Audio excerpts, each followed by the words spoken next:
Boa noite, pessoal. Estamos iniciando então agora, né, a disciplina de engenharia e projetos de sistemas, né? De software, desculpe. Bom, antes de mais nada, eu sou o primeiro professor que vai estar ministrando a primeira parte, que é a parte de engenharia de software para vocês. Eu sou o professor Luiz Cláudio Perini, né? Deixa eu me apresentar rapidamente para vocês. Né? Eu sou tecnólogo em processamento de dados, também administrador de empresas. Tenho duas especializações, uma em administração e engenharia de software e uma segunda em ciência da computação, com mestrado em ciência da computação concluído em Santa Catarina. Bom, pessoal, nessa disciplina, né, nós vamos ter 5 teleaulas, na qual estarei trabalhando com vocês nas 3 primeiras teleaulas, né, a parte de engenharia de software, e as 2 últimas, o professor Marcos Satomi vai estar trabalhando com vocês a parte de projeto de software. Bom, como vocês muito bem sabem, né, eu coloco para todos os meus alunos que essa disciplina de engenharia de software e de projetos são as disciplinas essenciais para o curso. Eu sei que eu vou apanhar depois do professor Márcio, né, de outros professores de banco de dados, que vão falar que a disciplina deles são as mais importantes. Mas eu falo o seguinte, qual é a disciplina que tem mais questão no ENAD? E eu te falo que é a parte de engenharia de software, né, que cai um monte de questão no nosso ENAD. Né? Então eu falo que a importância, né, está em cima do quê? De todo esse processo que você, como engenheiro de software, vai ter que ter para construir o software. Vocês já começaram a ver, lá no segundo semestre com a professora Poliana, a parte de modelagem, onde vocês viram o conceito introdutório da engenharia de software. Então agora nós vamos ver algo um pouco mais adiantado, a parte de evolução do software, né, onde nós iremos trabalhar conceitos, né, de sistemas legados, na parte de manutenção de software. Então, para começar então a nossa teleaula, vamos assistir o vídeo que fala sobre sistemas legados, a primeira parte do vídeo. Vamos assistir? Sistemas legados. Atualização de sistemas de controle e automação industrial.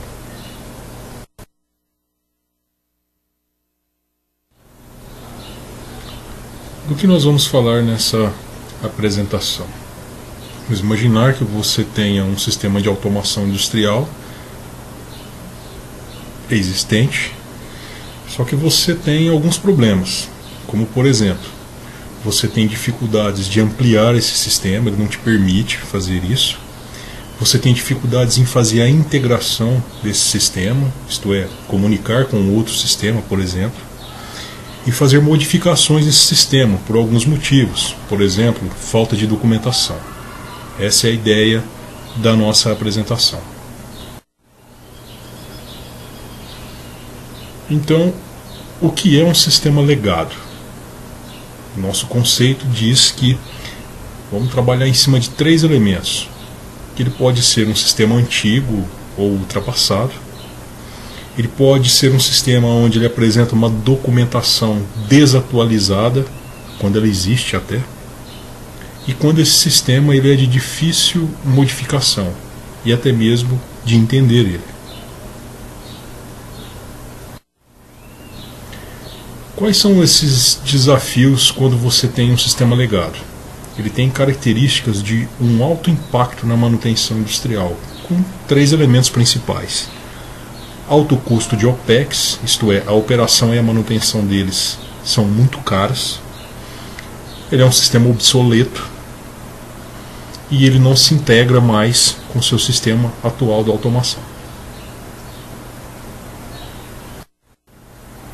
Quais são os problemas principais dos sistemas legados?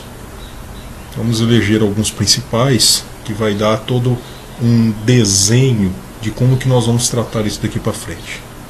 O hardware obsoleto, ele não tem suporte ou peça de reposição, isso é comum. Em geral na empresa não existe um entendimento, as pessoas não entendem completamente o sistema, a respeito do seu funcionamento, por exemplo. É difícil de encontrar um pessoal especializado, às vezes é um pessoal que não atua mais nessa área, não conhece mais o sistema. Isso dificulta muito e aumenta o custo de manutenção. Difícil integração com novos sistemas, é uma barreira tecnológica, por exemplo, um protocolo totalmente diferenciado. Programação com uma linguagem e estruturação ela é obsoleta. E problemas de desempenho, estabilidade, disponibilidade são comuns nesses tipos de sistema. Entender o que é migração, que vai dar toda a nossa ideia do sistema legado. O que é migração, então, na verdade é mudar, evoluir, né? No caso, nós, para a tecnologia, mantendo a mesma função. O que eu ganho com isso? Eu tenho ganhos de performance no processo, no sistema. Eu adquiro novas ferramentas e eu passo a adquirir facilidades de operação e manutenção.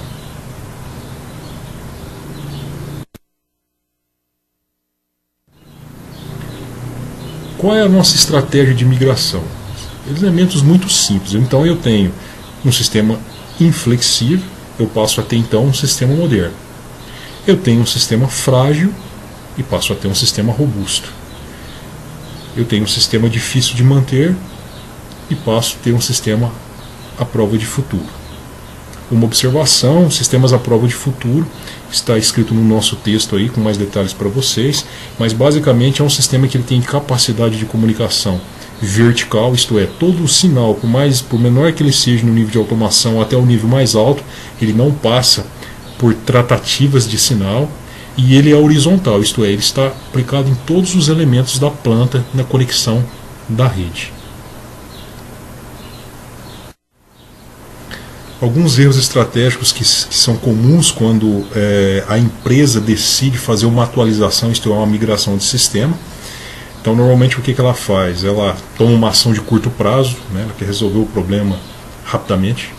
Ela está com um problema pontual, isto é, está tendo um problema, ela só vê aquele problema para fazer o conserto e faz uma limitação de escopo, isto é, você às vezes tem que resolver todo o problema e ela se limita a resolver uma parte do problema. O resultado disso é que você vai continuar tendo os mesmos sistemas, quer dizer, os mesmos problemas, porém, eles vão ser mais sofisticados.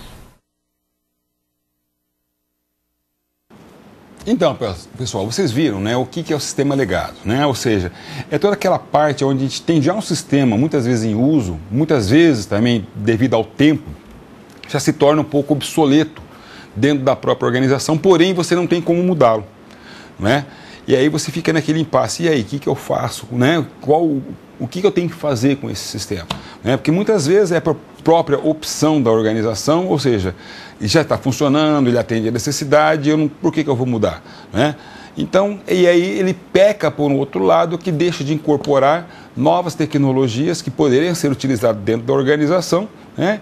E que você também fica amarrado e que você não consegue estar desenvolvendo plenamente as suas habilidades, né? E tem que ficar com uma equipe ali dando manutenção ou trabalhando em cima desse sistema que já está antigo, já está ultrapassado. Então vamos para o quadro ver alguns conceitos de sistemas legados. Vamos lá? Então a gente vê primeiramente, né, o que são sistemas legados, né? São sistemas de software que são um pouco mais velhos, né? Porém ainda eles são vitais para a organização. O que significa ser vital para a organização? É que ele não pode parar. Porque se o sistema parar, a empresa para. Então, imagine só, você tem aquela situação, ele está lá funcionando meio capenga, mas não pode parar. Não é? E o que eu tenho que fazer? Eu tenho que ficar consertando ele. Tá? Então, geralmente, pessoal, não são os sistemas que foram originalmente fornecidos, tá, para a empresa. Tá? Uma vez que eles já passaram por diversas mudanças, tá, ocasionadas tanto por fatores internos como fatores externos. Ou seja, ele não é mais aquilo que foi fornecido originalmente quando foi desenvolvido, porque ele já passou por diversas manutenções, né, adequando, né, a realidade à necessidade atual da própria organização. Então, devido a tantas manutenções, ele já teve que uma modificação muito grande na sua própria estrutura. Voltando para o quadro, a gente vê também que essas mudanças, né, geram também o quê? Requisitos de software novos ou requisitos modificados. Né? Então, toda vez que está tendo essas mudanças, né, por que ocorre a mudança? De repente surgiu uma necessidade, um novo requisito, né, uma mudança externa à organização, que fez com que eu alterasse, que eu desse a manutenção naquele sistema, né, e para que ele pudesse ainda ser operacional, que ele pudesse adequar, então, às necessidades de mercado. Poxa, então aí o tempo foi passando, não é? E com tudo isso, o que acontece? Quanto mais você está mexendo, né, se você usa as práticas de engenharia de software, quando a gente faz todas essas manutenções, nós temos a preocupação de fazer o quê? De documentar tudo aquilo que foi realizado, tudo aquilo que foi feito, não é? Mas hoje, você já está no quarto, quinto semestre de ADS, né? Muitos de vocês já estão atuando em algumas empresas. Quantos de vocês que já trabalham numa empresa que desenvolve software, documenta o software que desenvolve? Tá? Olha, pessoal, levante a mão aí na sala. Te garanto, vai ter um ou dois se tiver. Porque isso não é uma prática comum hoje para as empresas que desenvolvem software. Porque acham que isso é perder tempo. O que eles fazem, mais ou menos, é o quê? É um diagrama de classe, faz um DER, né? Um mapeamento das classes em banco de dados. Né? Então ele faz o diagrama do banco de dados, o DER. Tá? E aí, com base nisso, ele vai montar o banco e aí está a documentação. Quantos de vocês que atuam na área de desenvolvimento fazem algoritmo? Duvido, vocês estão mentindo. Tá? Todo mundo acha que faz. Não faz nada. Porque a maioria de vocês acha que é perder tempo fazer o algoritmo antes de chegar lá na frente do computador e programar. Não é? Então, isso aí você está começando a ter o quê? Cria aquele vício, né? Cria aquela rotina em que você não documenta nada. Tudo bem, o software que você vai entregar vai estar tudo certinho, funcionando, mas não tem documentação. Aí você sai da empresa. Entra outra pessoa que vai dar manutenção naquilo que você fez, que não conhece, porque não tem a documentação, o que você pensou enquanto projetou um sistema. E ele começa a dar manutenção. Aí chega um tempo, ele sai e entra outro. Passa-se os anos. E várias pessoas que estão trabalhando e dando manutenção naquilo que você fez. E aí? Será que alguém que está lá hoje conheceu o projeto original lá atrás? É muito difícil. Então é muito comum você, em algumas empresas, já tem um software rodando há um bom tempo, é aquela situação, né? O sistema está que nem uma coxa de retalhos. Né? Você conserta aqui e aí ele dá outro problema lá. Arruma lá, dá outro problema aqui. E aí parece que nunca tem fim, não é? Então, esse é o grande dilema de um sistema legado. Né? Então, voltando para o quadro, a gente vê que os sistemas legados também incorporam um grande número de alterações, né, feitas com o decorrer do tempo de uso do software, tá? Onde muitas pessoas, tá, diferentes realizaram essas mudanças e é incomum, né? Ou seja, não é algo comum que qualquer pessoa tenha uma compreensão completa do sistema, tá? Ou seja, é muito difícil você encontrar alguém lá na empresa que estava lá quando foi projetado, quando foi desenvolvido o sistema, que conhece o porquê que foi feito daquela forma e que passaram por todas as mudanças que ocorreram dentro do sistema. Não é? Então isso é muito difícil de você encontrar. E com isso, né, vai gerando todas essas modificações, vai ser feitas as alterações, porém, outro problema, você está lá, fez uma alteração, fez uma manutenção, só que você esquece de documentar aquilo que você fez. O que você alterou, por que foi alterado, quem que solicitou, o motivo da solicitação. Você perde essa informação, não é? E que é importante sim para todo o processo, para que depois quem for trabalhar e verificar o que realmente foi feito. O que muitos de vocês fazem, não é? Quando fazem, é pegar o código-fonte e colocar uma linha de comentário dizendo o que foi feito, o que foi mudado dentro do código-fonte. E olhe lá ainda. Quando fazem isso, não é? E aí? Isso é correto? Não é, mas é o que usualmente é feito. Porém, pessoal, já está mudando. Né? Enquanto que as empresas agora estão buscando a certificação, estão começando a criar processos de qualidade de software, na qual isso que vocês comumente estão fazendo, estão passando agora por algumas modificações, onde que para que tenha a certificação, é necessário que todos os processos sejam documentados. Né? Então isso vai fazer com que agora esses novos projetos que queiram a certificação de qualidade, tá, tenham uma nova visão quanto ao desenvolvimento desses produtos. Ok? Continuando, a gente pode ver no quadro, ainda com relação aos sistemas legados, que são sistemas que são desenvolvidos especialmente para uma organização, tá? E que tem uma vida longa. Geralmente são aqueles softwares feitos sob encomenda. A pessoa foi lá e contratou você para montar um sistema para a empresa. Tá? E a expectativa de quem compra, de quem te contrata, é que aquele sistema tem uma vida longa. Ninguém vai comprar um sistema para funcionar 1 ou 2 anos, depois ele tem que saber que vai ter que gastar tudo de novo para fazer novamente o sistema? Claro que não. Quando alguém te contrata, ele quer que você vá lá e resolva o problema dele, faça um sistema que vai rodar infinitamente. Óbvio, com as devidas manutenções, ok? Voltando para o quadro, a gente vê que muitos desses sistemas que ainda estão em uso foram desenvolvidos muito tempos atrás, utilizando tecnologias que hoje, pessoal, são ultrapassadas. Eu sou a prova viva disso. Tem 2 ex-alunos aqui, ó, no chat, né? Eu sou o senhor COBOL, né? O dinossauro da Unopar, né? 23 anos de Unopar, né? Ou seja, os sistemas, quando eu era garoto de programa, né? Que agora vocês estão sendo treinados para ser garoto de programa, eu já passei dessa fase. Agora sou cafetão, né? Eu só vou agenciar garotos de programa. Ou seja, eu vou lá, vejo, faço análise, vocês que vão programar. Vocês que vão pôr a mão na massa, né? Por quê? Então, os sistemas que foram programados, por exemplo, em COBOL há 10, 15 anos atrás, hoje estão rodando. Tenha, por exemplo, todo o sistema bancário. Quase todos os bancos, pessoal, o sistema que está por trás dele é em COBOLzão. Tá? Você pega lá grandes lojas como a Magazine Luiza, Casas Bahia, por trás disso está o Six COBOL ainda rodando.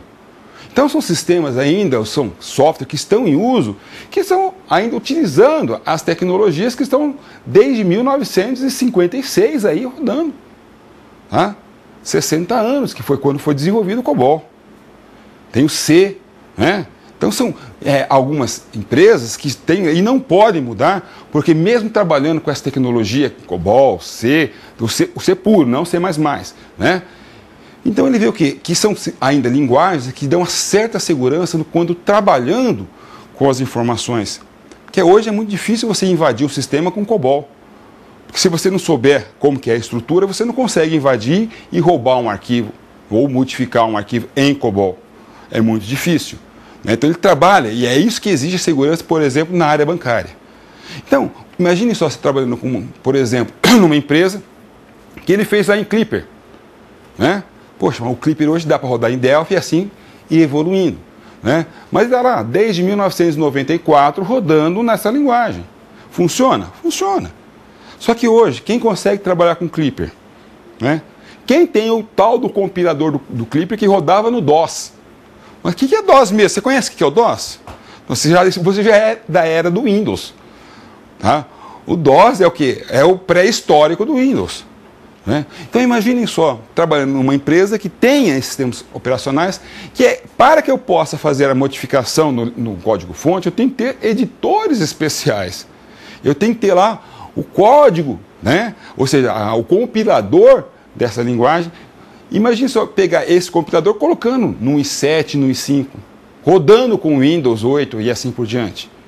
Dá um trabalho um pouco grande para você. Eu vou ter que manter máquinas antigas que provavelmente vão dar problemas devido ao uso, né? E aí que está o quê? Todo esse problema, ou seja, de como eu vou estar trabalhando neste ambiente. Pessoal, tá? É isso que você vai encontrar no mercado. Não vai encontrar mil maravilhas. Você tem que estar preparado para encontrar empresas assim, que é um desafio para você, ok? Voltando para o quadro, a gente vê que, embora antigos, muitos desses sistemas ainda são necessários ao negócio. Ou seja, são essenciais funcionando, né, normalmente, né, pelo funcionamento normal do negócio. E, por isso, né, são chamados, então, do quê? Sistemas legados. Muitos são chamados, né, sistemas largados, não é? Ou seja, embora antigo, usando tecnologia ultrapassada, tá? Usando máquina ultrapassada, eu tenho que usar ele, porque não tem outro que eu possa substituir, não é? Então isso, pessoal, vai fazer com que você, né, pense, poxa, será que vale a pena mudar?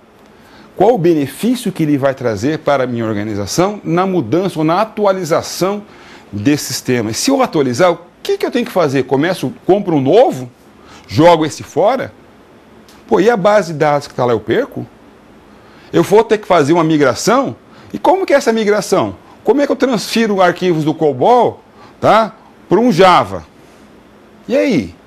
É fácil que pegar toda a minha base em sistemas de arquivo e jogar para um banco de dados? Que ferramenta que faz isso? Como que eu trabalho com a consistência, com a integridade? Não é? Muitas vezes você trabalha no sistema de arquivo, eu não trabalho com integridade, eu não trabalho, né, com a parte de integridade relacional. Ou seja, tem muitas informações duplicadas. Como é que eu vou pegar isso e jogar dentro de um banco normalizado? Então, são alguns problemas que vocês vão estar enfrentando, né? E que vocês vão ter que estar decidindo quando e o que fazer. Então, no próximo slide, a gente fala sobre a substituição de sistemas legados. Vamos ver? Então, há um risco empresarial significante, tá? Quando você simplesmente quiser descartar simplesmente um sistema legado e substituir ele por um novo sistema desenvolvido, tá? Pois, né, utilizando tecnologias modernas. A gente vê aqui, os sistemas legados raramente, tá, tem uma especificação completa. O que significa que sistema legado raramente tem uma especificação completa? Significa que muitas vezes você só tem o código-fonte. E olha ainda se tiver o código-fonte, muitas vezes só tem o executável. E aí, meu amigo? Reza para não dar problema, né? Ou tem lá uma cópia do executável, volta a cópia e pronto. Né? Mas eu não posso parar de usar ele. Né? Se quebrou a máquina, eu tenho que arrumar a máquina, que não tem outra que rode naquele sistema operacional, naquela linguagem que trabalha com aquele tipo de arquivo. Entenderam? Então a gente vê, poxa, e aí? O que eu faço? Né? Voltando para o quadro, a gente vê também, tá, com relação a isso, que a configuração original pode, né, ter sido perdida e caso, né, a mesma exista, é pouco provável que as mudanças principais tenham sido, então, documentadas.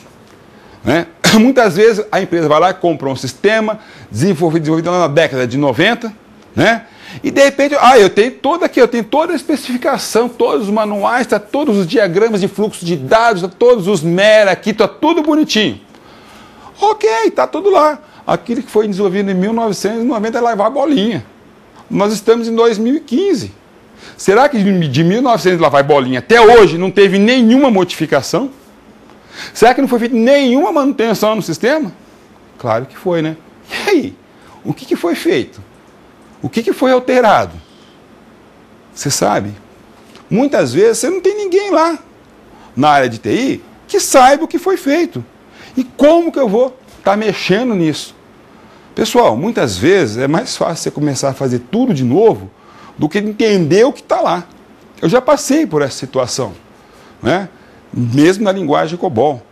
Porque aquela coisa, se você vai fazer um programa onde você define variável L1, X2, CW1, ABC2, e usa essas variáveis dentro lá do programa, trabalhando com essas variáveis, você vai entender o que está sendo feito ali, você leva um tempão para ver toda a lógica que está. Você não tem nada, só tem o programa-fonte na mão. Então, muitas vezes é mais fácil você pegar e ver aquilo lá e corrigir e fazendo tudo de novo, reprogramando, né? E aí você tem uma condição de você ver o quê? O que você realmente está trabalhando, o que está fazendo, o que está acontecendo. Tá ok? Bom, continuando, a gente vê no quadro, né, com relação a esse risco empresarial, que muitos processos, tá, empresariais e a forma como os mesmos operam estão quase sempre entrelaçados. Então, uma vez que se o sistema for substituído, esses processos também deverão ser modificados. Né? Ou seja, com toda a manutenção que você fez no software. Né? Então, muitos requisitos, novos requisitos funcionais, requisitos não funcionais, que você implementou lá no código-fonte que não foi documentado. Mas ele está lá sendo executado. Isso aí está lá no executável. E malemar está no fonte. Quando você tem um fonte. E aí, se você troca o sistema, contratou, foi lá, colocou um sistema novo, será que essa equipe que está desenvolvendo um novo sistema conhece de todas as restrições que está embutido naquele software do sistema legado? Dificilmente. Porque quando você faz hoje um levantamento, você pega a situação atual. E se aquelas pessoas que estão trabalhando são pessoas novas na empresa, que não conhecem o passado histórico, E aí você tem o azar de chegar ocorrer uma situação que no sistema antigo resolvia e no novo não resolve. E aí, meu amigo? Todo mundo vai preferir usar o antigo, né? Então são situações que a gente tem que começar também a pesar isso aí, não é? Ainda a gente pode ver no quadro que o sistema ele também pode o quê? Embutir regras empresariais que não estão documentadas formalmente em outro lugar. E sendo, né, assim sendo, o desenvolvimento de um novo software é arriscado e pode não ter êxito, tá? Ou seja, eu tenho regras embutidas dentro do software que não tem explicitado em lugar algum.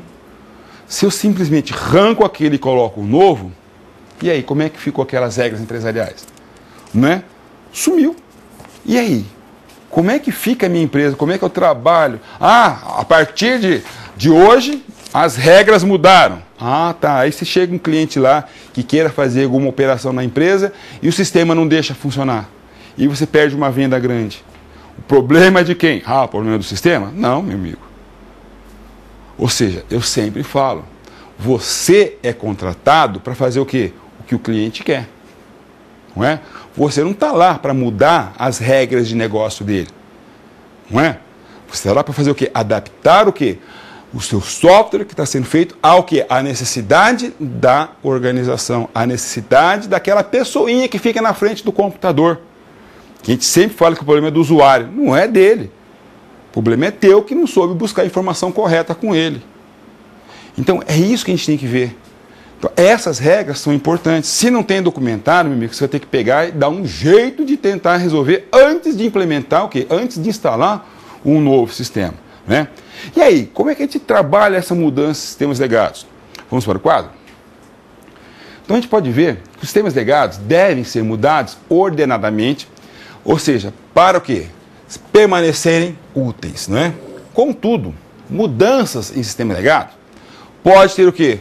Um alto custo, pois, primeiramente, diferentes partes dos sistemas foram implementadas por diferentes equipes. Desta forma, não possuindo um estilo de programação consistente.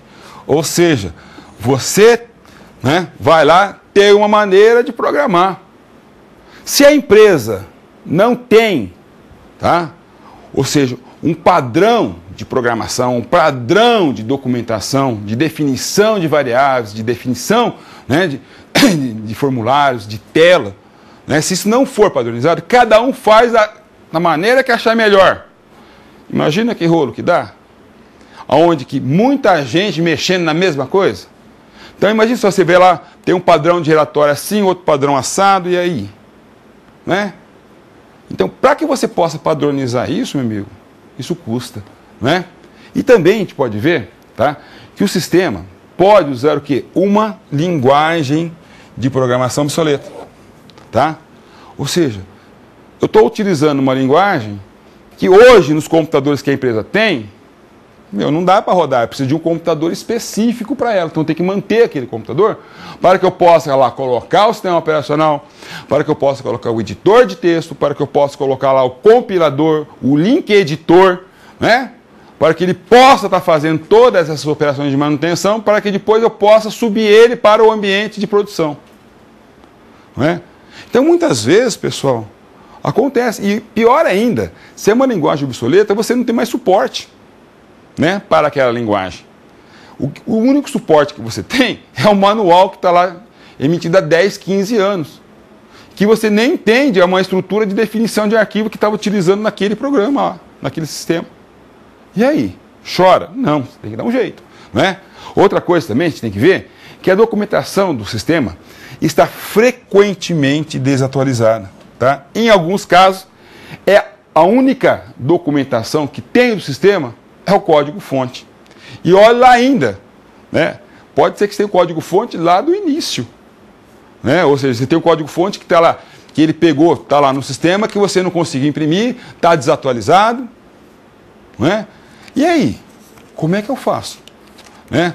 Ou seja, alguém chegou lá, alterou o código-fonte e não documentou. Ele mudou simplesmente os comandos, mudou a rotina, apagou o anterior e colocou uma nova, como é que eu sei a anterior?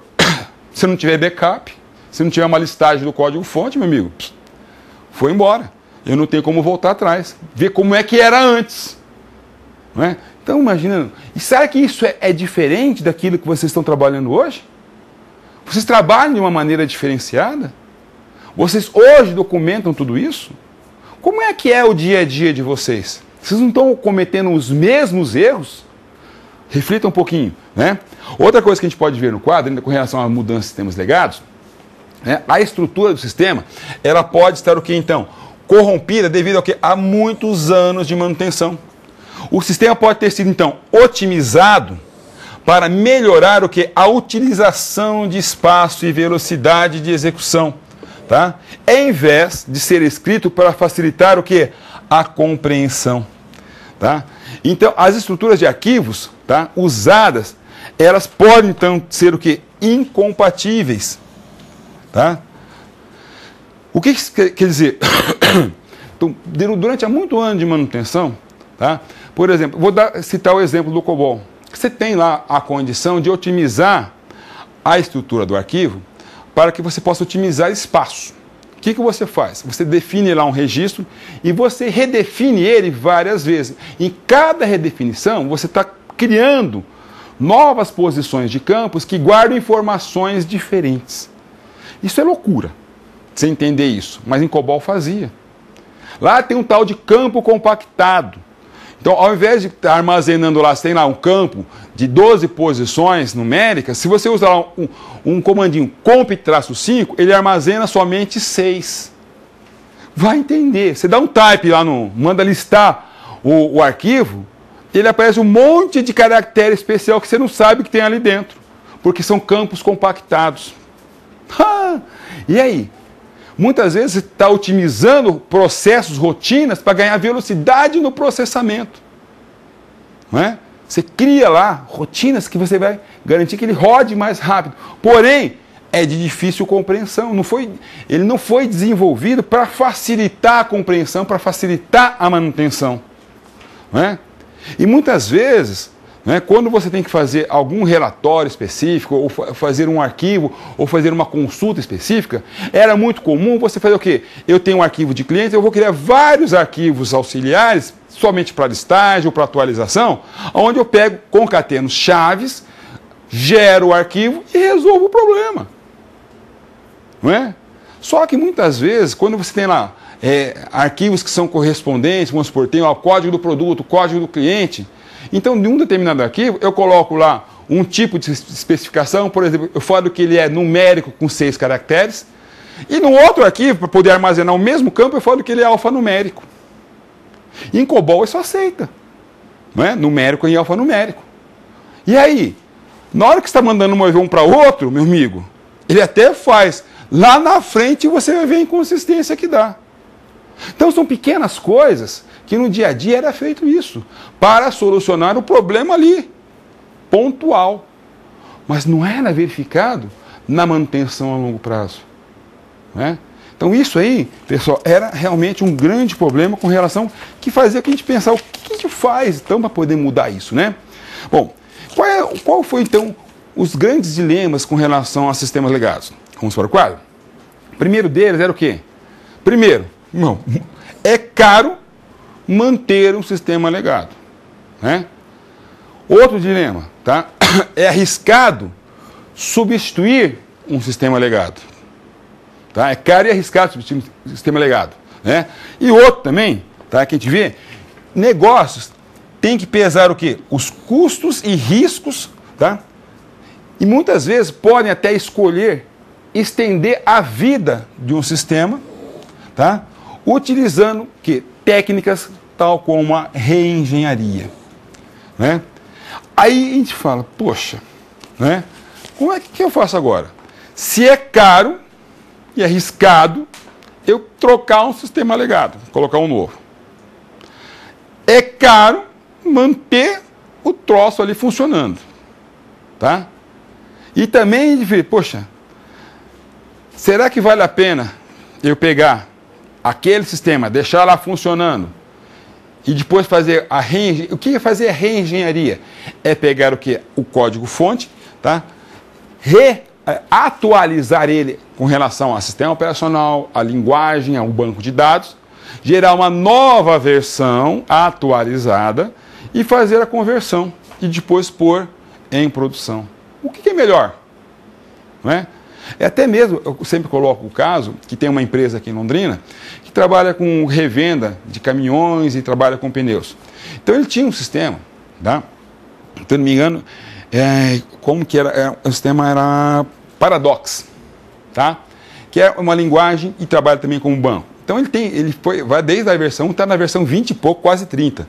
E tem uma empresa dentro desse grupo que ele vende o sistema, que está lá da manutenção, que é lá no Nordeste, há alguns anos atrás, que ainda permanecia, ele estava com a versão 2 do Paradox. E a empresa estava com a versão 17 e 18. Só que aquele cliente não queria mudar. Porque se ele mudasse a versão do sistema, ele tinha que mudar todo o parque, todos os computadores, todo o servidor, tinha que mudar tudo, tinha que fazer um investimento alto. Então ele não queria mexer. E a empresa aqui tinha que manter uma pessoa, tá, que entendesse e desse manutenção daquele sistema lá antigo. Por quê? Primeiro, a manutenção compensava, ele pagava bem. Né? Só que eu tinha um profissional que vivia o quê? Estava ali na empresa só em função daquele cliente. Né? E aí que ele fazia o quê? Então ele ficava lá e ele fazia, se você não quer, eu saio da empresa, contrata outro. E a empresa sabia que não tinha outro que fazia a não ser ele. Então muitas vezes a gente cai nessa situação que a gente tem que estar prestando muita atenção. Vamos dizer um pouquinho sobre a estrutura do sistema legado. São considerados então como sistemas sociotécnicos e não simplesmente sistemas de software, visto que esses sistemas são compostos, primeiro, por hardware de sistemas, né, por software de apoio, por dados de aplicação, por próprio software de aplicação, tá? Onde o hardware, pessoal, ele geralmente é o quê? Um mainframe. O software, tá? A gente tem que analisar o sistema de apoio, tá? Ou seja, quais são os sistemas operacionais, quais são os utilitários que são utilizados para desenvolver para aquele software, tá? Quais são os programas que foram desenvolvidos usando o sistema operacional e a linguagem e que foram para determinado hardware, né? Como os dados são processados pelo sistema de aplicação, né? E isso aí, possuindo que um imenso volume de dados que podem estar inconsistentes, duplicados em diferentes arquivos. Então eu tenho que estar trabalhando com todas essas considerações e também, tá, embutido todos os processos de negócios que estão embutidos dentro desse sistema legado. Ou seja, os processos usados nas empresas para atingir o quê? O objetivo do negócio. E também todas as políticas e regras de negócios que estão embutidas lá. Né? Ou seja, são as definições de como a empresa deve ser conduzida e quais são as restrições que ela deve submeter. Então, tudo isso, pessoal, está lá embutido dentro da onde? Desse meu sistema legado, dessa estrutura de sistema legado. Ok? Bom, vamos dar uma paradinha de um minutinho para me tomar uma água e responder as primeiras perguntas de vocês.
Aí, pessoal, chegou uma pergunta lá de Cataguás, Minas Gerais.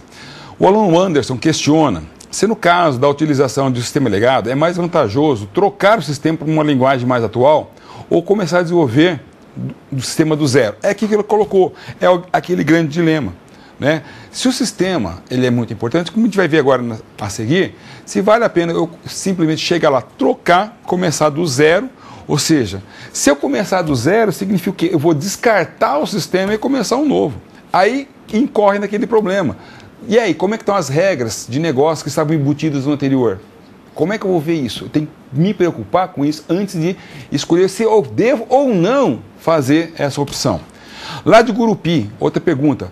Como manter um sistema com tecnologia ultrapassada quando é necessário trocar para hardware novo, não compatíveis com tecnologias antigas? Hoje, pessoal, já tem a tecnologia que você consegue migrar de mainframe para ambiente micro, né? Hoje, você vê, todos os caixas eletrônicos que você tem no banco, tá? Você entra lá, ele está trabalhando com Java, não é? Só que por trás dele está rodando COBOL, né? Então, hoje, o que acontece? É justamente essa preocupação que eu tenho com a nova tecnologia, né? E manter os antigos, tá? Então, muitas vezes, eu não consigo mudar um antigo porque eu preciso dele ainda, porque ele é funcional. Porém, eu tenho que estar adaptando, que eu tenho que verificar como é que eu posso pegar, então, fazer uma migração, utilizar via ODBC, tá? Ou linguagens visuais para fazer o quê? A parte de apresentação para o meu cliente, sendo que o processamento continua lá ainda com a linguagem pesada, tá? Então isso aí é onde que você vai ter que decidir como é que tem que ser feito. É aquele pepino que é jogado na tua mão, que você tem que resolver, não é? Bom, outra pergunta que vem lá de Uruguaiana. Professor, o sucesso de um projeto depende principalmente do gerente de projetos? O know-how desse gerente será sempre obrigatório? Bom, pessoal, o sucesso de um projeto, vocês vão ver lá com o professor Marco, mas eu te digo o seguinte, tá? É importante sim que ele tenha o conhecimento, tá? Dentro das regras que a gente está trabalhando, né? Dentro da própria engenharia de software. Tá? Então, o conhecimento dele é fundamental para que ele possa trabalhar com isso. Quando a gente fala em engenharia de software, o papel do engenheiro, o papel dele é muito amplo, porque ele vai desde gerenciar projetos, né, ou ele trabalhando com uma parte de gerenciamento de projetos, aonde ele vai estar lá trabalhando com uma equipe de trabalho, trabalhar o quê? Com toda aquela parte de alocação de recursos, verificação de tempo, de cronograma, né, porque a cabeça dele está lá. E ele sempre tem que estar preocupado com o quê? Com custo, qualidade, tá? E o quê? Prazo. Ele tem que trabalhar sempre dentro desse tripé, ele não pode estar fugindo. Então, isso aí também ele tem que ter essa experiência, tá? Para que ele possa estar fazendo isso. Quanto mais experiência, ele pode sim ter o quê? O que é a experiência? Ele já passou por vários processos, por vários projetos, e ele tem uma noção de como que ele pode mensurar isso. Bom, a outra pergunta que vem também lá de João Pessoa. No caso de sistemas legados, o mercado de trabalho busca profissionais que já trabalham com tecnologias antigas ou profissionais novos que desejam aprender? Sim. Hoje, procura no mercado quem trabalha com COBOL. Você não encontra, né? E hoje, grandes empresas estão realmente precisando desses profissionais. E esses profissionais, pessoal, o nível salarial é 2 a 3 vezes maior do que o profissional que está ganhando hoje na área de desenvolvimento, porque ele é escasso, né? E por ser escasso hoje, poucas empresas, ou seja, não tem cursos que você possa fazer assim abertamente, né? Então, são quando as empresas necessitam, elas fazem a capacitação. Bom, vamos continuar ainda com sistemas legados. Vamos assistir a segunda parte do vídeo que fala sobre as vantagens e benefícios dos sistemas legados. Vamos lá? E fazer a migração de sistemas legados, você vai ter menos paradas depois do processo produtivo, você vai ter uma menor possibilidade de incidentes relacionados à segurança e você vai ter mais segurança e consistência nas informações.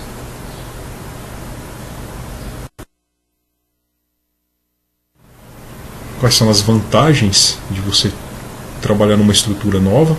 Você tem um sistema estruturado para crescer, você já não tem mais esse limite e se integrar ao sistema operacional existente.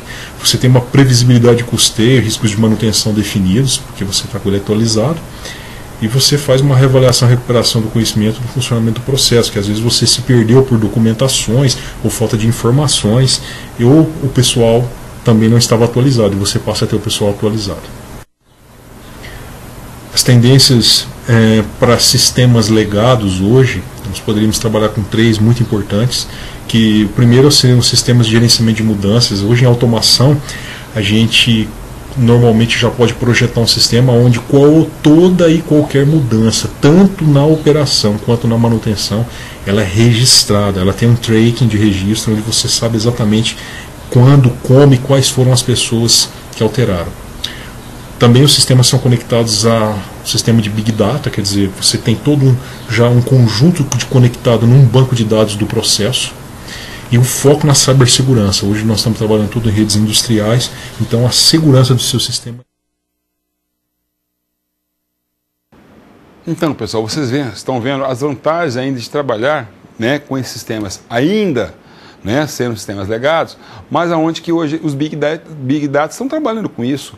Com a parte da cibersegurança, hoje esses sistemas legados são mais seguros com sistemas orientados a banco de dados, né, ou projetados para o web.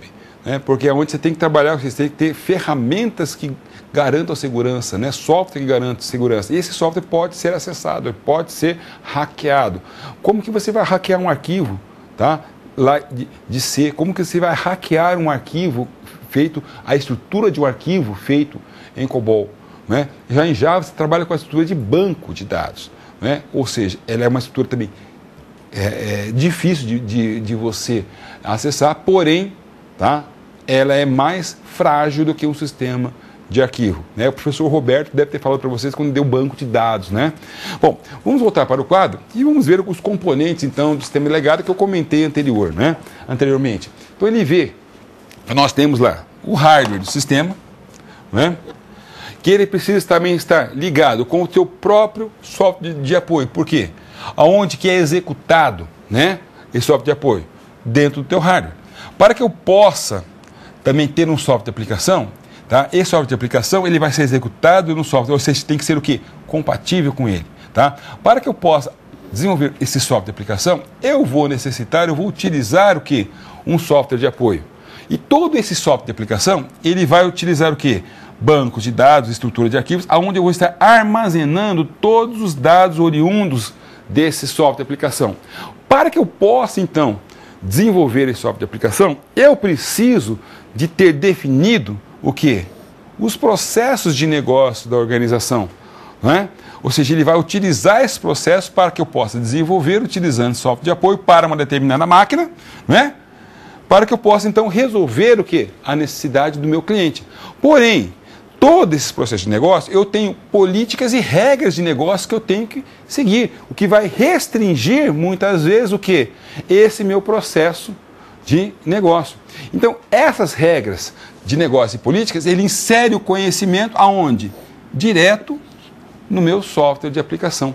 É aquela situação, né? Como é que eu faço? Né? Eu posso fazer a venda, tá? Se o cliente não tiver atraso, se alguma coisa. Então, são as regras de negócio, são as restrições, são os requisitos não funcionais que eu tenho dentro do meu sistema. Então, isso aí eu tenho que estar trabalhando dentro desse sistema legado. Eu tenho que analisar tudo isso. Então, esses são os principais componentes. Né? E aí, eu também coloquei que o sistema legado são sistemas o quê? Sociotécnico. Vamos para o quadro? O que significa isso? Né? Que eu tenho o quê? Eu tenho vários níveis, ou seja, eu tenho que ter o hardware, tá? Ou seja, o meu software de aplicação ele tem que ser projetado para rodar nesse hardware, tá? E esse meu software de apoio, desculpe, o software de aplicação ele vai estar utilizando o software de apoio que foi feito para um determinado hardware e o que o nosso, né, que nós devemos fazer é o que todos os nossos processos de negócio, que é essa camada mais superior, tá? Ela tem que estar o quê? Embutida no software de aplicação, tá? Na qual eu vou estar utilizando esse software de apoio, que vai ser lá o sistema operacional, vai ser a linguagem de programação, vai ser o banco de dados, que vai estar rodando em determinado equipamento. Quando a gente trabalhava assim, pessoal, há alguns anos atrás, né, no início, né, então a gente tinha o quê? Tinha várias marcas, né, ou várias empresas que forneciam hardware, que muitas vezes, né, esses software de apoio não eram compatíveis entre esses fabricantes. Então eu tinha lá uma linguagem de programação para a empresa A, para a empresa B e empresa C. Se eu tivesse que fazer a migração de um sistema de aplicação de um fornecedor para outro, eu tinha que reanalisar e readequar todo o meu código-fonte. Então isso dava um trabalho até que razoável, tá? Bom, e aí? Tem a mudança no sistema. Como é que a gente projeta essa mudança? Vamos lá? Então a gente pode ver que, em princípio, toda mudança deveria ser possível, ou seja, a gente substituir um modelo de sistema partindo, então, de novos modelos, correto? Ou seja, se eu tenho um sistema antigo, compro um novo, vou lá, substituo e funciona, né? Na prática, normalmente, isso é impossível, tá? Por quê?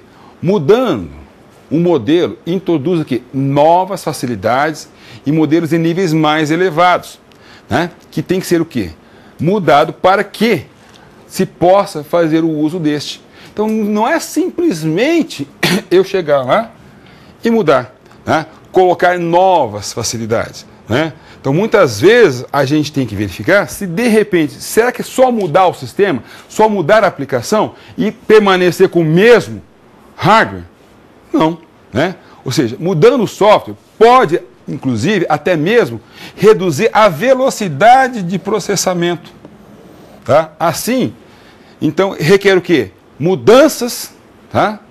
De hardware também. Que muitas vezes, professor, mas o sistema antigo, nossa, ele era rapidinho. Agora eu estou colocando, tá? Um sistema novo, tá lento, não é? O antigo era mais rápido. Por que era mais rápido? Porque muitas vezes ele foi projetado para otimizar o processamento, o espaço de armazenamento, né? E hoje você utilizando novas ferramentas, novas tecnologias, né? Ele não é projetado para isso, ele é projetado com uma outra forma. Trabalhar o quê? Com uma outra forma de desenvolvimento. E não como que foi feito, né, projetado aquele anterior. Então muitas vezes você pode ter o quê? Uma queda o quê? De performance. Que muitas vezes vai exigir que você reveja o projeto, reveja toda a tua codificação para tentar otimizar.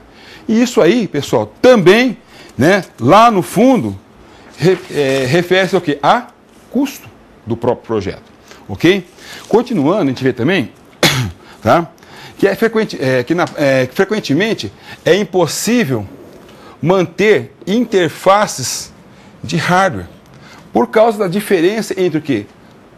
As máquinas mainframes e dos sistemas tipo cliente-servidor. Por que isso? Quando eu trabalho em mainframe, é ambiente caractere, não é? E hoje, nossos computadores, é tudo em ambiente o quê? Gráfico. Não é? Pega lá, por exemplo, se você tiver curiosidade, vai lá numa Casas Bahia, Magazine Luiza, vai naquelas máquinas onde o vendedor consulta preço ou consulta se tem em outra filial, né, a mercadoria. Que ele vai sair daquele ambiente gráfico, vai entrar no ambiente mainframe e vai lá consultar. Não é? E aí você vê todo o ambiente caractere, não é? É como era antigamente. Então isso aí hoje ainda existe. E como é que a gente vai trabalhar nessas diferenças? Como é que eu trabalho? Hoje sim tem condições de você pegar lá, trabalhar por trás um ambiente mainframe e o front-end com o sistema cliente-servidor. Isso é possível. Mas tudo demanda do quê?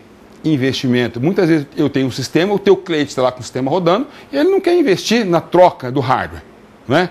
E como é que você resolve esse problema? Bom, voltando para o quadro, ainda com relação a sistemas legados de aplicação, a gente vê que o software de aplicação em um sistema legado não é o único programa de aplicação, mas sim o quê? Uma série de diferentes programas. Por exemplo, eu tenho vários programas, tá, rodando no meu sistema. E esses programas, enquanto executando, eles vão estar utilizando o quê? Acessos a vários o quê? Arquivos. Então eu posso ter o quê? Vários programas acessando, atualizando, inserindo informações em diferentes arquivos. Não é? E aí? Como é que eu faço? Se eu for alterar alguma coisa aqui, eu tenho que levar em consideração o quê? Se eu alterar esse programa, o que ele vai influenciar no arquivo 1, no arquivo 2? Se eu mudar, por exemplo, a estrutura do arquivo 4, eu tenho que verificar o quê? Quais são os programas que estão acessando ele? O 5, o 6, tá? O 2 e o 2. Então, isso vai fazer com que você tenha um conhecimento muito grande, ou seja, não é simplesmente alterar, mudar o programa, mas como eles estão acessando essas diferentes bases de dados, né? Aí, mudando, muitas vezes teve uma evolução do sistema de arquivo, começou a trabalhar também com esses sistemas de mainframe, acessando o banco de dados. Então, a gente pode ver também sistemas centrados em banco de dados. Vamos para o quadro? Que aí a gente vê que um grande número de sistemas corporativos centralizou o seu gerenciamento, agora o quê? Em gerenciamento de dados, em um único SGDB. Então ele passou, ao invés de utilizar um sistema de arquivo, ele começou a usar o que então? Um sistema de gerenciamento de banco de dados. Aonde agora, que a gente vê que a grande vantagem é que o mesmo usa o mesmo modelo lógico e físico de dados, reduzindo a redundância e duplicação. Ou seja, eu tinha o quê? Vários programas que acessavam o quê? Um único SGBD, tá? Aonde, né, eu tinha lá os modelos de dados físicos e lógicos que iriam estar descritos aqui. Só que qual era o grande problema que também estava sendo colocado ali? Que geralmente esse SGDB utilizado pode ser obsoleto e incompatível com o sistema de gerenciamento de banco de dados utilizado hoje na empresa. Então a gente vê que sistemas de banco de dados relacionais são usados para aplicações de negócio. Porém, sistemas legados, na sua maior parte, pessoal, usavam modelos hierárquicos e de redes, que foram projetados não para trabalhar, né, relacionando essas informações, mas sim para permitir a otimização e o desempenho do sistema, e não apenas o gerenciamento de dados. Então, o custo da migração desse SGDB para por exemplo, sistema de rede ou hierárquico para um sistema relacional é muito grande. É um custo muito alto. Né? Então, será que vale a pena tudo isso? Embora ele tenha resolvido um problema de você trabalhar com arquivos da redundância, duplicação, que está tudo centrado num lugar só, porém, para a otimização de velocidade de espaço, ele ficava engessado. Qualquer modificação que você fazia no modelo, eu tinha que fazer o quê? Recompilar todos os programas, fazer todo um trabalho de conversão de base para depois disponibilizar.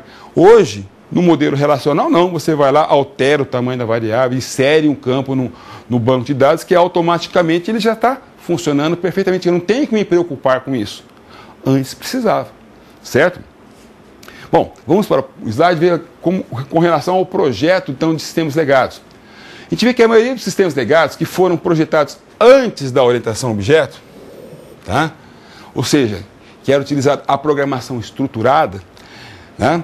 Eram utilizadas estratégias orientadas a funções, tá? Usando técnicas de projeto estruturado de sistemas, Jordan e Myers. Tá? Ou seja, em lugar de ser organizado como um conjunto de objetos interagindo, esses sistemas que têm sido projetados usando uma estratégia o quê? De projeto orientado à função. Eu tinha um arquivo de cadastro de fatura, eu tinha um arquivo, tá, de cadastro de produto, eu tinha um arquivo lá que era orientado para uma determinada função específica. Então, toda vez que eu tinha que estar relacionando, era o quê? O relacionamento na unha. Tá? Então, muitas vezes isso aí, né, hoje, usando as novas tecnologias, você não precisa fazer, você faz o relacionamento que automaticamente ele cria as chaves para você. Antes não, eu tinha que estar montando tudo isso, né? Então, pessoal, a gente pode voltar para o quadro? Então a gente vê que vários métodos e ferramentas, cases, estão hoje disponíveis para suportar projetos orientados à função. Tá? E ainda, tá, a aproximação ainda é usada em muitas aplicações comerciais. Por que a gente vê ferramentas cases? Porque hoje, quando você trabalha em ambiente, tá, mainframe, você ainda utiliza a técnica o quê? Estruturada de sistema. Estruturada de sistemas. Tá?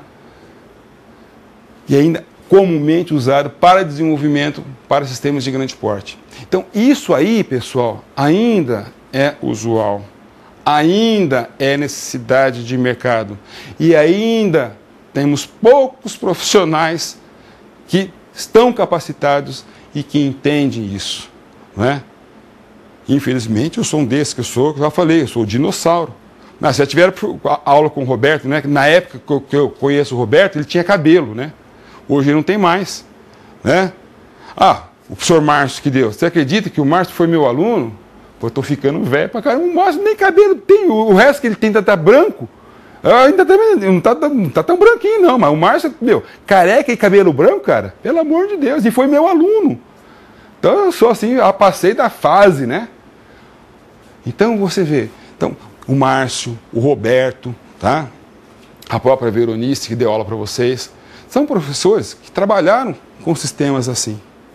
Que têm esse conhecimento. São profissionais hoje que estão ainda no mercado, atuando e que tiveram e ainda são profissionais, né, muito capacitados e muito solicitados no mercado. Ok? Bom, continuando, a gente pode ver com relação agora à avaliação desses sistemas organizados. Legados, pessoal. Né? Então a gente vê que as organizações que confiam em sistemas legados devem escolher o quê? Uma estratégia para a atualização desses sistemas. Quais são as estratégias que elas podem escolher? Bom, primeiro, descartar completamente o sistema, tá? E modifique, então, todos os processos da empresa, tá? Continue, então, mantendo o sistema, tá? Ou transforme, tá, esse sistema usando a reengenharia para melhorar a mantenibilidade dele, ou, tá, substitua o sistema por um novo, tá? Joga fora, tá? E coloca um novo e começa tudo do zero. Então a gente tem que ver que a estratégia escolhida deveria então depender da qualidade do sistema e do seu valor empresarial.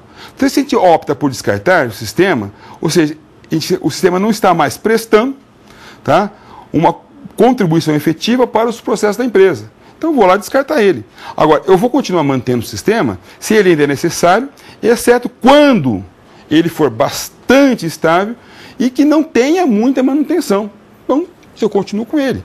Tá? Eu vou transformar o sistema, usando a engenharia, quando a qualidade foi degradada por modificações regulares do sistema, ou seja, foi dada muita manutenção. Então, eu tenho que mudar agora ele, passar por uma versão mais atualizada, né, para que ele ainda possa estar sendo mantido. E substituir por um novo deve ser escolhida quando outros fatores, tá, como hardware novo, pode significar que o antigo não pode continuar a operação, ou quando o software prateleira está num custo razoável que eu possa adquirir e colocar e implantar. Então, no próximo slide, a gente já vê, né, com relação a essa qualidade, né, dos sistemas. Então, a gente vê lá, se eu tenho lá um sistema, eu vou analisar ele pelo valor de negócio e pela qualidade. Se eu tenho um sistema, tá, que ele tem baixo valor e baixa qualidade, eu tenho eu posso ter uma estratégia de atualização.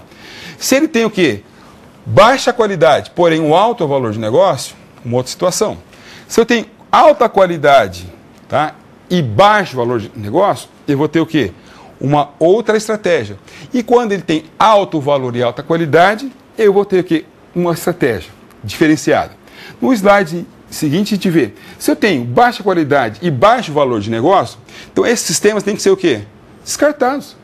Por quê? Se eu não tenho, tá? Se a qualidade dele é ruim e ele tendo, funcionando ou não funcionando, não importa muito, descarto e coloco novo. Porém, se eu tenho baixa qualidade e alto valor do negócio, ou seja, ele presta ainda uma importante contribuição para a empresa, mas é caro mantê-lo. Porém, não posso descartá-lo. Tá? Ou seja, eu preciso dele ainda, então é melhor aplicar a reengenharia, tá? Ou substituir por um outro sistema, tá? Utilizando isso aí. Se eu tenho uma alta qualidade e baixo valor de negócio, então a gente vê o quê? Que não vale a pena, tá, o risco de substituir esse sistema, de modo que a manutenção ainda deve ser continuada. Se eu tenho uma alta qualidade e alto valor de negócio, não faz nada. Continue a operação do sistema normalmente, porque ele está funcionando e atendendo às necessidades da empresa. Aí a gente vê, né, que toda essa parte de avaliação desse sistema legado é um julgamento subjetivo, tá? Não existindo nenhum modelo ou método confiável para que possa então ser utilizado. Assim, é recomendável utilizar uma abordagem de ponto de vista. O que significa isso? Os pontos de vista têm que ser considerados, tá, as possíveis questões, né, ou seja, dos usuários finais, dos clientes, dos gerentes de linha, dos gerentes de TI e dos gerentes sêniores. Ou seja, eles têm que dizer o que eles estão utilizando, para que serve ou o que não serve. O ponto de vista de cada um deles. Tá? Aí, uma vez identificado todos esses pontos de vista, as respostas têm que ser registradas e com isso, tá, será possível então fazer o quê? Um quadro, tá, geral desse negócio atual. E aí sim você vai poder definir se vale ou não a pena, tá, a gente está trabalhando em cima disso. Então, pessoal, sistema legado é isso. É pegar aquilo que está existente, será que vale a pena manter, substituir, trocar, jogar fora? É uma decisão que você vai ter que tomar. Bom, para que a gente possa ver isso, a gente vê que o sistema legado está ligado, né, ao que? A própria manutenção do sistema. Tá? Então, em falando de manutenção, vamos assistir um vídeo e depois a gente já comenta sobre ele. Nós vamos falar agora sobre evolução de software, capítulo 9, trabalho de engenharia de software do professor Álvaro. Meu nome é Alandem. Vamos lá. Evolução de software e refatoração. Algumas mudanças acontecem no software. A mudança de software é inevitável, né? Por novos requisitos, o ambiente de negócio pode mudar, enfim. Um problema-chave para as organizações é a implementação e gerenciamento dessas mudanças. A importância da evolução. As organizações fazem grandes investimentos em seus sistemas de software. Né? Ok, para manter o valor desses ativos de negócio, elas devem ser mudadas e atualizadas. A maior parte do orçamento do software das grandes organizações é voltada para a evolução ao invés de desenvolvimento. A dinâmica da evolução de programas, né, é basicamente um estudo das mudanças de sistemas. Né? Então, o Lehman e o Ballard propuseram que havia uma série de leis e hipóteses que se aplicavam a todos os sistemas quando eles evoluíam. Na prática, são observáveis de fato, mas com ressalvas. Vamos lá. As leis de Lehman, né, manutenção é um processo inevitável, né, alteração do sistema degrada sua estrutura, como é que não pode evitar. Sistemas de grande porte possuem dinâmica própria, né, e o estado saturado, mudança de recursos e pessoal não tem efeito. Continuando, a quinta lei, novas funcionalidades introduzem novos defeitos. Uma observação com relação a isso aí: declínio da qualidade e satisfação dos usuários, aprimoramento a partir do sistema de feedback. Manutenção de software, né? É a modificação de um programa após ter sido colocado em uso. A manutenção, normalmente, não envolve mudanças consideráveis. Né? As mudanças são implementadas pela modificação de componentes existentes e pela aplicação de novos componentes. A manutenção é inevitável. Né? Os sistemas estão fortemente acoplados ao seu ambiente, portanto, os sistemas devem ser mantidos se forem úteis em um ambiente. Tipos de manutenção: manutenção para reparar defeito, né, para adaptação e adicionar novas funcionalidades, como vocês podem mesmo observar. O custo, né, geralmente são maiores do que os custos de desenvolvimento, de 2 a 100 vezes, dependendo da aplicação. São afetados por fatores técnicos e não técnicos. A manutenção corrói a estrutura do software. Né? O software em envelhecimento pode ter altos custos de manutenção, por exemplo, linguagens antigas e compiladores. Fatores de custo de manutenção: né?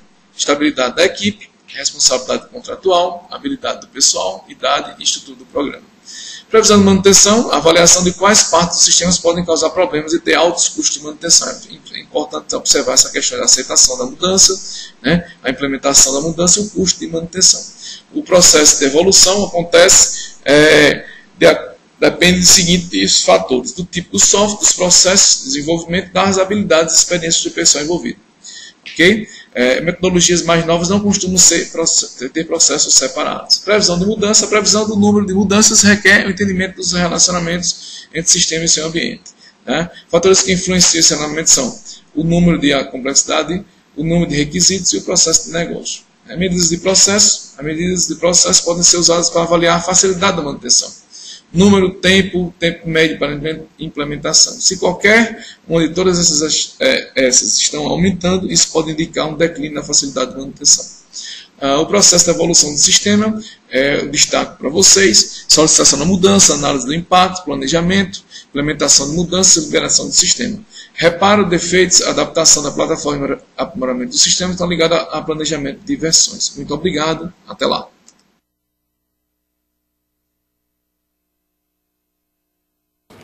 Então, pessoal, esse vídeo aí que vocês viram, né, meio corrido a locução da pessoa, mas é importante vocês darem uma lida nesses slides que foram colocados. A gente vê o processo de manutenção, como que é todo o processo que garante essa evolução do teu sistema, né? Então a gente vê que todo o processo de manutenção de software nada mais é que um processo prolongado do desenvolvimento, né? Então todas as etapas que você faz no desenvolvimento de um software, você vai fazer as mesmas etapas enquanto dando a manutenção do mesmo, né? Porque eu tenho que fazer a mesma parte de levantamento, análise de requisitos, fazer toda a parte análise física, né? Ou seja, das modificações do diagrama de classe, né? Os diagramas de use case, tem que fazer os DER, né? Na parte de projeto, eu tenho que reanalisar tudo novamente. Então, com isso, vai fazer com que eu tenha que todo o processo que eu faça no desenvolvimento, eu vou ter que repeti-lo na manutenção, né? Então, é por isso que muitas vezes ele fica de 2 até 100 vezes mais caro que o processo de desenvolvimento. Bom, vamos para o quadro? Vamos falar um pouquinho de manutenção, né? Então, a manutenção de software é um processo, né, geral de modificação de um sistema depois que ele foi colocado no ar. E essas modificações, ela pode ser então o quê? Simples, mais extensas, elas podem ser significativas. Bom, simples é aquelas que são destinadas a corrigir erro de código. Deu um pau no código, você foi lá, abriu o teu código-fonte, corrigiu, arrumou, pronto, acabou. Aquelas mais extensas são aquelas modificações que são a fim de corrigir erros do próprio projeto. Ocorreu um erro no projeto, eu tenho que ir lá verificar e refazer tudo novamente, tá? E aquelas significativas, tá? Ela tem a finalidade de corrigir erros de especificação ou até mesmo de acomodar novos requisitos, ou seja, aquela mudança que vai mudar um pouco a estrutura, tá, do próprio sistema. Então a gente vê que as mudanças, tá, são implementadas pela alteração dos componentes já existentes, tá? E quando necessário, adicionando-se então novos componentes a esses sistemas. O que é o componente do sistema? São os requisitos funcionais, requisitos não funcionais, que muitas vezes ocorrem alguma mudança e que eu tenho que fazer o quê? A inserção dele para que o sistema ainda permaneça em operação, que permaneça útil, tá? Quais são os tipos de manutenção que nós podemos ver no mercado, né? Então a gente tem que considerar 4 tipos de manutenção. Aquela manutenção que nós temos que identificar e corrigir erros, que é chamado o quê? Manutenção corretiva. Também temos aquela outro tipo de manutenção que ela é feita para adaptar o software ao ambiente do usuário, ou seja, ele está lá, ele quer uma modificação no layout de tela, quer modificação no relatório, né? Ele quer modificar algumas cores, algumas parametrizações. Então essa manutenção é chamada de manutenção adaptativa, tá? Também temos uma outra manutenção que é a fim de atender o quê? Os pedidos do usuário para modificar funções existentes e muitas vezes até mesmo incluir novas funções, tá? E também efetuando alguns melhoramentos gerais com relação ao desempenho e assim por diante. E essa é chamada o quê? A manutenção perfectiva, tá? Então a gente vê o quê? Então, corretiva, né? Perfectiva mesmo, tá? E temos um outro tipo de manutenção, que essa manutenção, tá? O cliente não está vendo, que é aquela manutenção, tá? Que é a fim de melhorar a manutenibilidade e confiabilidade futura, além de fornecer o quê? Uma base melhor para futuros melhoramentos, que nós chamamos a tal de manutenção preventiva. Ou seja, a partir do momento que você colocou no ar, tá, o sistema que você desenvolveu, tá, eu tenho que fazer o quê? Constantemente verificando o que eu posso melhorar dentro daquele sistema. Estar atento às modificações, às novidades que tem no mercado, a fim de que eu possa incorporar isso dentro do meu próprio software e lançando uma versão futura para o meu cliente, certo? Bom, no próximo quadro a gente vê então com relação aos tipos de manutenção. Nós temos então que 17%, pessoal, das manutenções que são feitas são que corretivas, tá? 18% são aquelas que são feitas para adaptar-se ao quê? Ao ambiente do usuário. E 65% são aquelas feitas então para que nós possamos então fazer o quê? Atender aos pedidos do usuário com modificação, tá, de funções existentes ou inclusão de novas funcionalidades. Então você vê, o custo está o quê? Dentro disso. Aonde que gera essa perspectiva? Erro de projeto. Tá? Erro em buscar as informações. Então, com isso, pessoal, é muito importante que você faça um trabalho de levantamento de dados muito bem feito, porque senão você vai achar o erro aonde? Aqui. E é por isso que o custo se torna muito mais alto, porque eu vou estar corrigindo erros que poderiam ter sido evitados. certo? Então, ainda com relação aos tipos de manutenção, nós podemos ver que a partir desses números, tá, a gente vê o quê? Que reparar defeitos, pessoal, não é a atividade, tá, mais dispendiosa, tá? Ou seja, a evolução do sistema para atender novos ambientes e requisitos novos ou modificados consome o que? A maior parte dos nossos esforços. Tá? Então a gente vê que a manutenção é uma continuação do processo de desenvolvimento, tá? Com atividades associadas tais como a própria especificação, projeto, implementação e teste. Tudo o que eu fiz lá atrás no desenvolvimento, eu vou ter que fazer de novo na manutenção. Quando o cliente te pede a manutenção de alguma coisa corretiva, inserção, né, de uma nova funcionalidade, eu não tenho que olhar lá na especificação, eu não tenho que mexer no projeto, eu não tenho que fazer toda a parte de codificação, eu não tenho que fazer todos os testes novamente antes de liberar para o usuário. E, além de tudo, documentar todos os passos que foram executados. Né? Então, por isso que se torna caro. Se achar um erro de código, é fácil. Você vai lá, arrumou, corrigiu e pronto. Agora, erro de projeto é um pouco mais complicado. Bom, continuando, vamos falar um pouquinho de custos de manutenção. A gente vê que representam uma grande proporção do orçamento da maioria das organizações que estão utilizando software. Apesar, tá, do consumo de sistemas de prateleira ter aumentado nos últimos anos, as alterações em software continuam sendo o quê? Um custo importante para todas as organizações. Né? Quando a gente fala, tá, o que vocês entendem como software de prateleira? Tá? É aquele software que vocês compram, pronto. Tá? Você compra um pacote que você vai pegar, implementar, colocar na tua empresa. Tá? Então, hoje, esse custo de você comprar um software de folha de pagamento, de controle de estoque, de fluxo de caixa, tá? De fluxo financeiro, tá? Ou de gestão de pessoas, você encontra software no mercado que você vai lá, compra, executa e faz, beleza. O custo dele está baixo. Porém, é aquela coisa, ele está colocando na tua empresa o quê? Algo já pronto. Uma ideia, uma regra de negócio que ele buscou o quê? Em várias organizações, que muitas vezes não é realmente aquela que se aplica à tua empresa, que você está usando na tua empresa. Mas para que você possa fazer o uso desse software de prateleira, você faz o quê? Você adapta as suas necessidades ao que está lá sendo exigido no teu software. Né? Mas muitas empresas têm o próprio desenvolvimento, né? Ou precisam que sejam customizados o software para a própria empresa. E aí sim ela exige a manutenção. Tá? E essa manutenção é o quê? Tem um custo realmente um pouco alto. Não apenas o custo de você monetário, mas um outro custo que são associados a ele, que a gente pode ver no próximo slide. Né? Nós temos custos monetários e custos operacionais. Né? Aliás, custos não monetários. Por exemplo, se eu tenho lá alocando uma equipe para fazer a manutenção, se o software tem muita manutenção, a gente está fazendo o quê? A gente está adiando a oportunidade de utilizar aquele programador ou analista em novos sistemas. Não é? Porque ele está lá trabalhando, dando manutenção no sistema. Não é? Ou seja, que alguém deveria ter feito, ele está lá dando manutenção e não estou alocando ele a novos projetos. Outro custo que não é monetário, é a própria o quê? Redução da qualidade do sistema, global do sistema. Porque se o sistema que dá muito erro, meu amigo, tá? Que dá muita manutenção, qual a qualidade dele? Né? E pior ainda, causa o quê? A insatisfação do cliente. Um cliente satisfeito, ele propaga para 10. Né? E com isso também, ele denigra a imagem da própria empresa, do produto que ela vende. E outra coisa, quem é que gosta de trabalhar com manutenção? Né? Naquele sistema que não tem documentação nenhuma e uma bagunça. Ninguém gosta, porque é só bucha. Né? Agora, pega um sistema documentado, tudo certinho. Todo mundo vai querer trabalhar na manutenção, porque é muito mais fácil o teu trabalho. Né? Além de tudo isso, a gente tem o quê? O custo operacional de manutenção. Por quê? Primeiro, quem está fazendo manutenção tem que entender o que o software faz.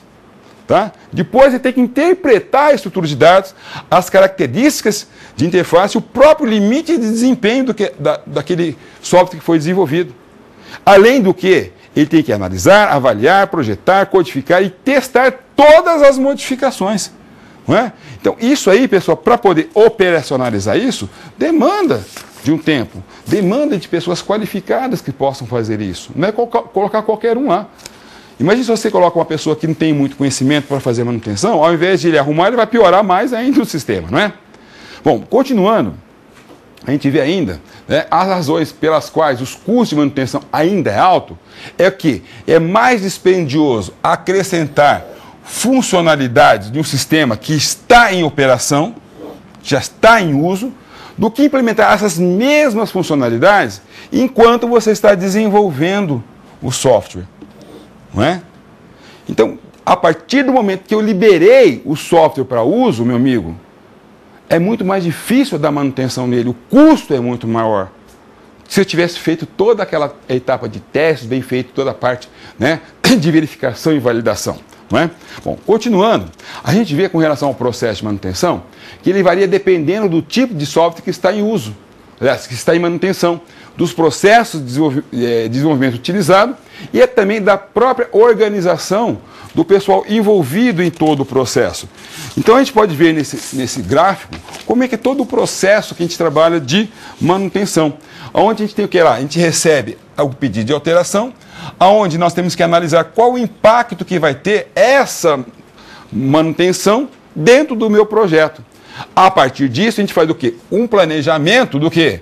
Da entrega do sistema. A gente vai verificar se aquela manutenção ela vai ser corretiva, vai ser adaptativa ou vai ser perfectiva.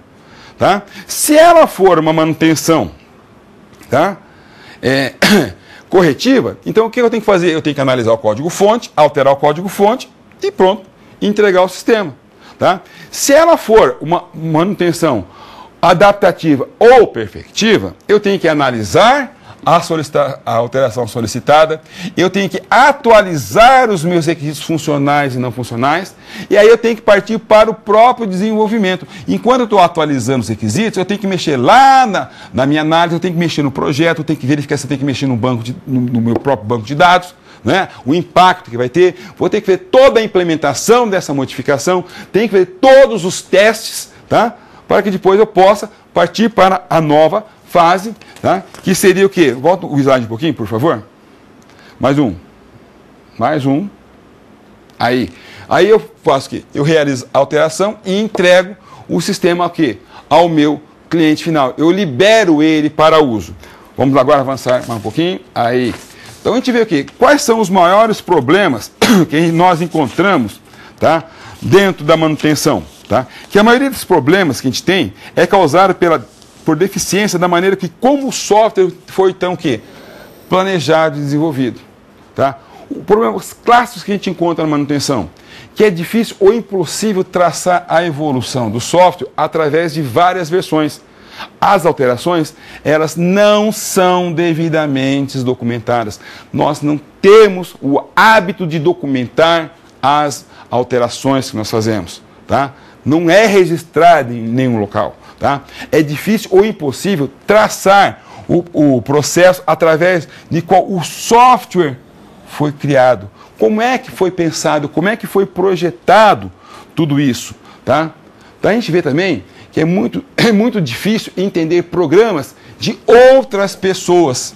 Tá? A dificuldade aumenta conforme o número de elementos da configuração do software diminui. Tá? Ou seja, você tem poucos programas que fazem muitas atividades, ou seja, programas extensos que são mais complexos, é muito mais difícil entender o que ele quis colocar lá. Tá? E principalmente se essas outras pessoas não estão presentes para explicar o que ela fez. Então a gente vê que a documentação também é importante. Tá? E o maior problema é quando não existe documentação. Tá? Ou ela é incompreensível, ou ela está desatualizada. Como é que eu vou dar manutenção de algo que eu não sei se é aquilo que está funcionando ou não? Que a pessoa esqueceu de documentar. Então, a maioria do software, tá, não foi projetado para suportar alterações. Isso significa o quê? Que a manutenção não é vista como um trabalho glamouroso, e sim como o quê? Bucha, né? Ou seja, que todo mundo só pega aquilo lá, é só problema, tá? É só coisa que tem para arrumar. Não é um trabalho que dá satisfação, que você só está lá para resolver pepino dos outros. Né? Então, tudo isso afeta muito em todo esse processo que a gente está trabalhando com a manutenção. É muito importante que você crie um processo também de manutenção. tanto de desenvolvimento como de manutenção, onde eu tenho que ter um pedido, eu tenho que verificar o que eu tenho que fazer, anotar tudo, documentar tudo o que é feito, certo? Aí a gente trabalha então com o conceito de manutenibilidade, vamos lá? A gente pode ver que a manutenibilidade ela é definida quantitativamente como a dificuldade com que o software pode ser entendido, corrigido, adaptado ou melhorado. E ela é afetada por diversos fatores, tal como cuidado adequado com o projeto, codificação e teste. Tá? Ou seja, eu melhoro essa manutenibilidade se eu faço a documentação do projeto, a documentação da codificação e se eu programo todos os testes que tem que ser feito. Tá? Eu melhoro a manutenibilidade, tá? Se a configuração do software for boa. Se ela for ruim, a manutenibilidade dele, ela passa a ser o quê? Difícil. Tá? Eu não consigo entender como é que funciona. Tá? Também a manutenibilidade ela pode ser afetada se a disponibilidade do pessoal qualificado de software, ou seja, eu não tenho pessoas qualificadas que possam dar o quê? A manutenção nele. Tá? E também ela é afetada, tá? Ou seja, se aquilo é o quê? A facilidade com que eu tenho para trabalhar o quê? De manusear o sistema. Tá? Ou seja, se ele é muito complicado de você trabalhar. Tá? Aí a gente vê também ainda, com relação à manutenibilidade, o uso de linguagem de programação padronizada. Imagine você está tendo numa empresa que você usa várias versões de uma mesma linguagem de programação. Então, muitas vezes, ele pode dar algum erro que você, numa versão dá, na outra versão não está utilizando. Tá? Outra coisa também, dentro de uma própria empresa, os computadores usar sistemas operacionais padronizados. É muito comum hoje em empresas usar várias versões de sistema operacional. Umas máquinas estão com Windows 8, outras com Windows 7, outras com 98, rodando na empresa ao mesmo tempo o mesmo sistema. Muitas vezes pode dar problema de manutenção de acordo com o sistema operacional que está sendo utilizado. Tá? Outra que afeta a manutenibilidade é o quê? A estrutura de documentação padronizada, a disponibilidade de um computador específico para a manutenção, da disponibilidade da pessoa ou do grupo que realmente desenvolveu o software. Tá? Outro fator que também é importante, tá? Que afeta a manutenibilidade é o planejamento da própria manutenção. Se eu não planejar aquilo que eu vou estar fazendo, meu amigo, imagine só como é que sai. Chega lá, ó, tem que arrumar tal coisa, e aí? Você consegue fazer isso? Ó, é para ontem, tá? Você atende o telefone, altera, ó, está liberado. No documento, nada. Então, isso afeta a manutenibilidade, ou seja, a capacidade de você entender o que tem que ser feito. Quando a gente fala que um software tem alta manutenibilidade, isso é ruim ou bom? É bom, porque alta manutenibilidade indica a facilidade com que você vai ter de entender e corrigir o software. Agora vamos falar um pouquinho de manutenção de código alienígena, vamos lá? O que é isso? Tá? São chamados de alienígenas porque possuem um fluxo de controle equivalente a uma tigela de espaguete, que você não sabe onde começa e onde termina. Módulos são muito grandes, com poucas linhas de comentários. Nenhum outro elemento da configuração do software existente é além do próprio código-fonte. Nenhum membro do pessoal atual da manutenção trabalhou no desenvolvimento dele. Nenhuma metodologia de desenvolvimento de software foi aplicada quando foi desenvolvido aquele sistema. Tá? A gente pode ver também que são chamados de alienígenas porque o próprio projeto de dados e o projeto de arquitetura são ruins, ou seja, você não projetou da maneira correta, e a própria documentação e registro histórico das alterações, eles são que incompletos. Então, tudo isso vai me dizer o quê? É um código que alienígena, que você nem sabe por onde começar a mexer com isso. Né? Toma que o filho é teu. Né? É um moreninho de olhinho puxado, né? Você não sabe, né, se o pai é japonês, se é um negão, ou seja, mas toma que o filho é teu. Tem que cuidar, tem que criar. Né, Julião? Então, aí, meu amigo, você tem que ver tudo isso. Te vira, cara, se vira nos 30. E você tem que descascar esse pepino, tá? Então, como é que a gente faz para resolver isso? Usando técnicas de reengenharia ou engenharia reversa, que a gente pode ver no quadro. Tá? Quando a gente trabalha com essa manutenção, né, ou com a parte da engenharia reversa, a gente vê o quê? O que é a própria engenharia reversa? É o processo de análise de um software, partindo-se, então, inicialmente, de uma implementação de um nível mais alto de abstração. Ou seja, eu tenho apenas o executável e eu tenho que chegar aonde? Nos meus requisitos. Fazer toda a parte inversa. Tá? Quando eu trabalho com a reengenharia, implica o quê? No exame e na alteração do software, reconstituindo de uma nova maneira. Ou seja, eu vou analisar o código-fonte e, a partir dele, fazer uma nova versão, que a gente pode ver no próximo slide.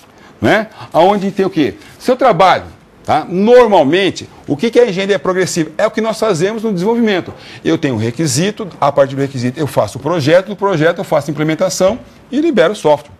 Ou seja, eu tenho aqui o quê? O menor grau de abstração. Se eu trabalho tá? Na engenharia reversa, eu trabalho o quê? Do menor grau de abstração e vou pegar o quê? Através do executável, eu tenho que ver como definir o projeto e chegar até o quê? Aos meus requisitos.